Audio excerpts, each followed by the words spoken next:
जागतिक दिवस व दिव्यांग मेळावा दिव्यांगांचे हृदय सम्राट वंदनीय नामदार श्री बच्चूभाऊ कडू यांच्या अध्यक्षतेखाली आज दिनांक 4 डिसेंबर रोजी कृषी उत्पन्न बाजार समिती सहता बाजार इथं जागतिक दिव्यांग दिवस व दिव्यांग मेळावा कार्यक्रमाचं आयोजन करण्यात आले। सर्वप्रथम महापुरुषांच्या प्रतिमेचा हार अर्पण करून कार्यक्रमाला सुरुवात करण्यात आली। दिव्यांगांच्या काही समस्या व दिव्यांगांचे घरकुल योजना, दिव्यांग व्यक्तींना व्यवसाय करता 200 स्क्वेअर फूट जागा व दिव्यांगांना रोजगार व दिव्यांगांच्या अनेक प्रश्नांचं निराकरण करू असं मत प्रहारचे जिल्हाध्यक्ष कुलदीप वसू यांनी आपल्या भाषणातून व्यक्त केले।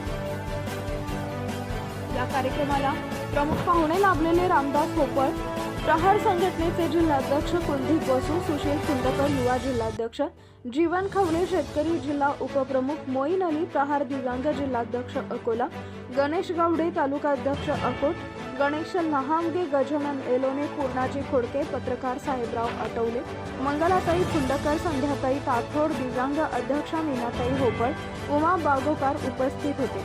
या कार्यक्रमाचं आयोजन पंकज पाखरे, दिनेश जवळकर, विलास जाधव, विनोद वानखेडे, मंगेश खंडारे, अनिल खंडारे, राम राणे, सुमित खंडारे यांनी केले। यावेळी प्रहारचे कार्यकर्ते व दिव्यांग बांधव उपस्थित होते। सत्यशोधक न्यूज चॅनलसाठी कार्यकारी संपादक विशाल Gavai. Subscribe now and press the bell icon. Never miss an update.